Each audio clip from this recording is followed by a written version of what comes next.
My name is Elena Ford, and I'm 28 years old. Standing outside my brother Marcus's military promotion ceremony at Fort Carson, Colorado. The security guard scanned his list again, shaking his head apologetically. Sorry, ma'am, you're not here. I saw my family walk past earlier, Marcus smirking at my predicament as if my absence would somehow make his moment more perfect. Just as security moved to escort me out, Colonel Davidson appeared, his voice booming through the entrance. Is there a problem here? Welcome, Major Elena Ford. My brother's jaw dropped, my parents froze, and suddenly their daughter, who they thought worked a desk job in logistics, was someone else entirely. Growing up as Elena Ford meant living in the shadow of military excellence. My father, General Robert Ford, had served 32 years with distinction, his uniform hanging pristinely in our Denver home with medals that caught the morning light as I ate breakfast before school. The Ford name carried weight on every base we lived on, representing discipline, honor, and unwavering dedication to country. My brother Marcus was the natural heir to this legacy, 2 years younger but commanding family attention from the moment he declared at age 10 that he would follow Dad's footsteps into combat arms. While I received polite nods for academic achievements, Marcus's every push-up was celebrated like a national victory. His acceptance to the Air Force Academy was treated like a family holiday, complete with a celebration dinner where Dad gave speeches about continuing the Ford military tradition. I loved my country just as deeply, but differently. While Marcus dreamed of leading soldiers into battle like our father, I was fascinated by military intelligence, strategic planning, and the complex chess game of modern warfare. When I announced my intention to join Army intelligence instead of pursuing a combat role, Dad's disappointment was immediate and obvious. Intelligence work, he scoffed during dinner. That's support staff, Elena. The real military happens in the field, not behind computer screens.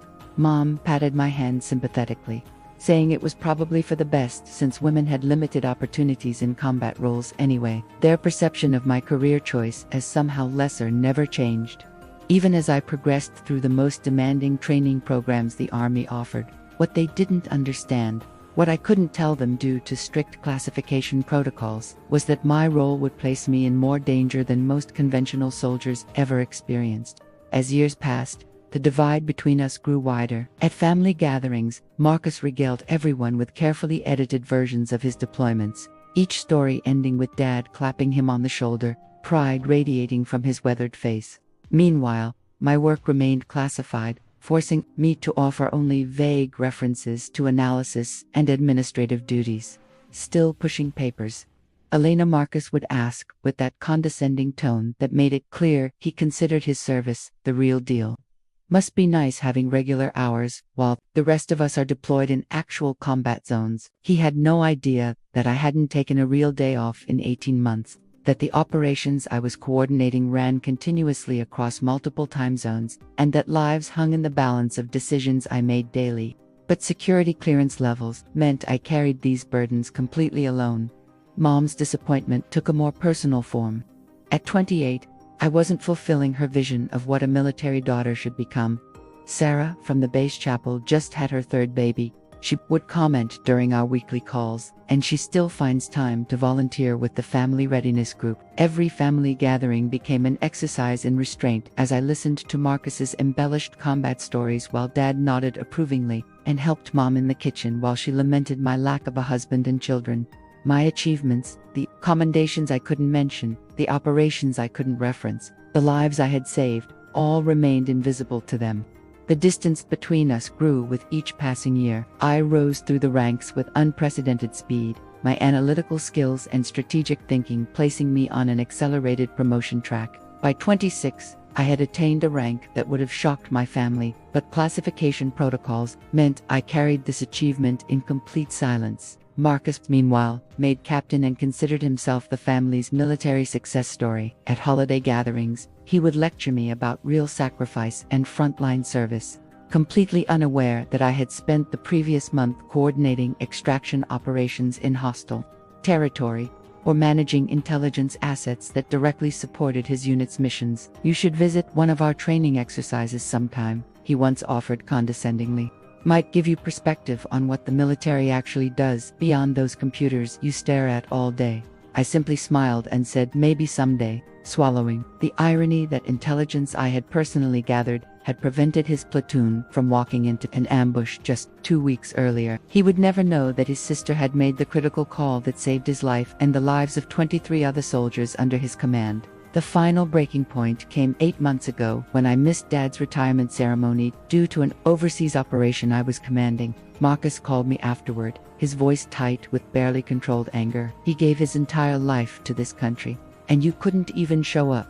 What report was so important that you abandoned your own father's retirement? I couldn't tell him I was coordinating the rescue of 4 captured intelligence officers from a hostile region, an operation that required my direct oversight and saved American lives. Instead, I absorbed his disappointment, adding it to the growing pile of misunderstandings that defined our family relationship. By the time Marcus's promotion ceremony appeared on my calendar, we were essentially strangers who happened to share DNA and childhood memories. My achievements remained classified, my sacrifices invisible, and my family's perception of me frozen in time as Elena Ford, the daughter who couldn't quite measure up to the Ford military legacy. The invitation to Marcus's promotion ceremony arrived via email, forwarded by Mom with a brief note attached. Marcus is being promoted to Major for exceptional leadership during Operation Desert Shield. The ceremony is at Fort Carson with full military honors. Dad is presenting his new rank insignia. Family should be there to support him. No request for RSVP, just the assumption that I would attend as the supportive sister, relegated to the background while the Ford men took center stage once again. I stared at the formal invitation, embossed with the Army insignia, announcing that Captain Marcus Ford would be promoted to Major for distinguished service. My brother had indeed served, with distinction, leading his company through several successful missions in challenging conditions. I felt genuine pride in his accomplishment, complicated by the familiar sting of being perpetually overshadowed by his achievements while my own remained hidden. That evening, as I contemplated whether to attend, my secure phone rang. Few people had this number, and calls on it never brought casual conversation. Major Ford. Colonel Davidson's voice was crisp and formal over the encrypted connection. Colonel, I acknowledged automatically, sitting straighter despite being alone in my apartment. I understand your brother is being promoted next week at Fort Carson. Yes, sir, I replied, wondering how he knew about the family ceremony. I'll be presiding over the promotion, he explained, but there's something you should know. The Joint Chiefs have authorized partial declassification of Operation Nightfall. Your role as mission commander will be publicly acknowledged. My heart stopped.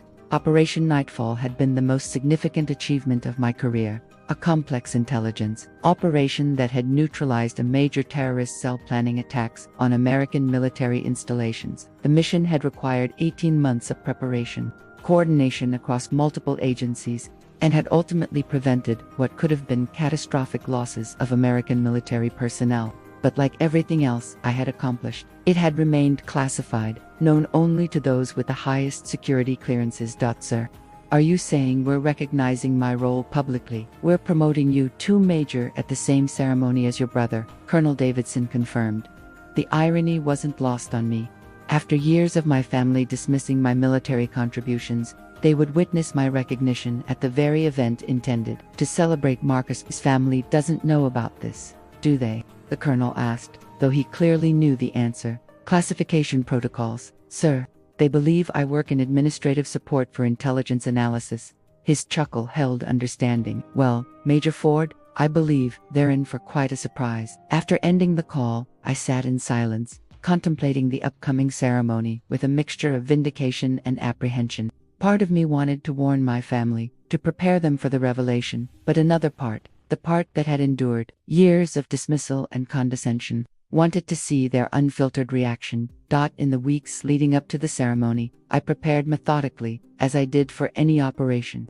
I had my dress uniform pressed, each medal and insignia positioned precisely, according to regulation. I would arrive separately from my family, maintaining the appearance of the support staff daughter, until Colonel Davidson made his announcement. The morning of the ceremony dawned crisp and clear. Typical Colorado spring weather. I drove to Fort Carson alone, my stomach tight with anticipation. As I approached the security checkpoint, I deliberately kept my rank insignia covered by my jacket, presenting only my standard military ID rather than my officer credentials. The young security guard checked his list twice before shaking his head. "I'm sorry, ma'am. I don't see Elena Ford listed here. I'm Major Ford's sister," I explained. "Family of the promotee." The guard checked again, his expression apologetic. "I have General and Mrs. Ford listed, plus Marcus Ford's wife Jennifer, but no Elena Ford." My chest tightened. Either this was an administrative oversight, or more likely, Marcus had simply not included me on the family list. Before I could respond, I spotted my family approaching the checkpoint. Dad wore his dress uniform with the bearing of a career officer. Mom was elegantly dressed in a navy suit, and Marcus walked confidently in his dress blues with Jennifer on his arm. The guard waved them through immediately with a respectful "Congratulations, Captain Ford." As they passed, Marcus noticed me standing at the checkpoint. Rather than showing concern that his sister was being denied entry, he gave me that familiar look of smug satisfaction, the expression that said I was once again failing to measure up to Ford family standards. "Problem with your paperwork, Elena," he called out, not stopping to help. Typical support staff, always getting tangled up in administrative issues. They continued inside while I remained at the checkpoint, the guard looking increasingly uncomfortable. "I'm going to have to ask you to step aside, ma'am. We have other families arriving for the ceremony." For a moment, I considered revealing my rank, producing my officer identification, but that would undermine Colonel Davidson's plan for the ceremony. Instead, I stepped aside, that familiar sense of invisibility washing over me like a cold wave.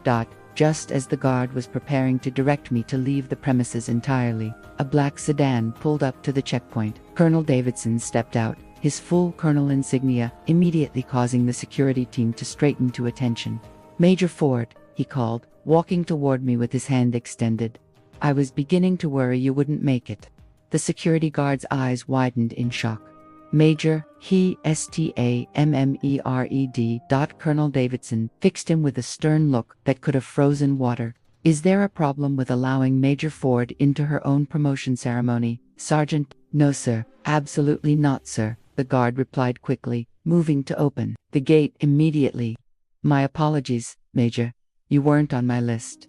"An oversight, I'm sure," Colonel Davidson said smoothly, offering me his arm. "Shall we, Major? We have quite a surprised audience waiting inside." As we walked through the gates, I caught a glimpse of my family being seated in the front row, completely unaware that their perception of me was about to be permanently altered. The base auditorium hummed with conversation as distinguished military personnel, government officials, and family members filed in for the promotion ceremony.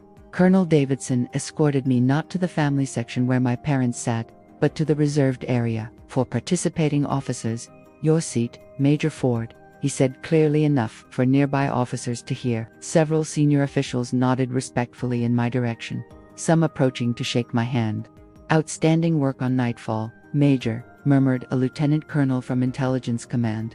"Changed the entire operational landscape in that region." From across the aisle, I felt Marcus's confused stare. I could read his expression perfectly, the narrowed eyes and slightly tilted head as he tried to reconcile his support staff sister with the woman being treated with deference by field grade officers. Dad leaned over to whisper something to him, probably asking what was happening. Mom simply looked bewildered, her social smile frozen in place as she watched officers with combat patches treating me like a peer. The ceremony began with the traditional posting of colors and national anthem. As the official proceedings got underway, I found myself drifting back to specific moments of dismissal that had shaped our family dynamic over the years. Marcus at my college graduation, saying intelligence analysis meant I would basically be reading reports while real soldiers did the fighting.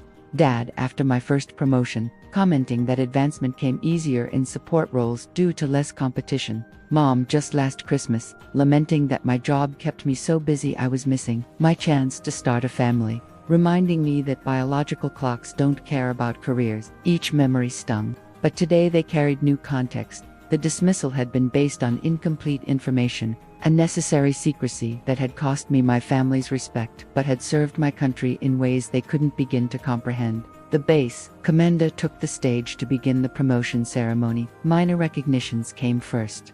Commendation medals and achievement awards presented to various service members for their contributions to unit readiness and mission success. Then came the moment for Marcus's promotion. He rose confidently when his name was announced, striding to the stage with the assurance of someone who had never doubted his place in the world or his family's pride. Captain Marcus Ford, announced the base commander, for exceptional leadership and tactical excellence during Operation Desert Shield. We promote you to the rank of Major in the United States Army.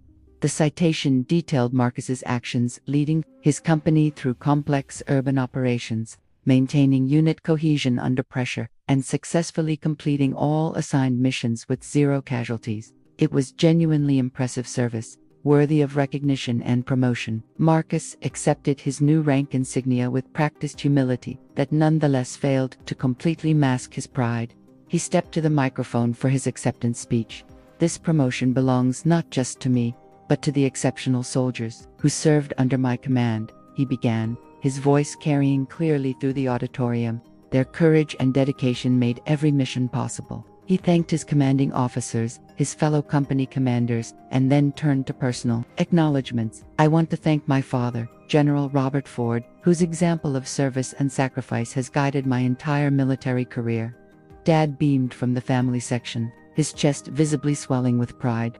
Everything I am as a soldier, I learned from watching him lead with integrity and honor. To my mother Patricia, whose strength as a military wife and mother taught me resilience during the most challenging deployments, Mom dabbed at her eyes with a handkerchief, clearly moved by his words. And to my wife Jennifer, whose unwavering support never faltered, even during my longest separations from home. His wife smiled adoringly from her seat beside my parents. I waited for my name, for some acknowledgement of his sister who had served alongside him, albeit in a different capacity. But Marcus concluded his speech without a single mention of me, not even the cursory thanks to family that basic courtesy might have demanded. It shouldn't have hurt after all these years of distance and dismissal, but somehow the public omission cut deeper than our private estrangement ever had. Marcus returned to his seat to enthusiastic applause, accepting congratulatory handshakes as he passed. He didn't look in my direction once, as if I were invisible even in my dress uniform among the other officers. As the applause died down, Colonel Davidson took the stage, his presence commanding immediate attention throughout the auditorium. The room fell into respectful silence, sensing that something significant was about to occur. Before we conclude today's ceremony, he said, his voice filling the space, we have one final and most important recognition to present. The audience straightened in their seats.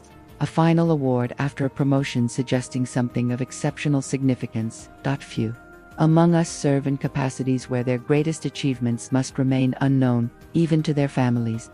Colonel Davidson continued, his gaze finding me in the audience, where years of sacrifice and extraordinary courage go unrecognized due to the classified nature of their work. I felt my heart begin to race as every eye in the auditorium turned toward the officers section where I sat.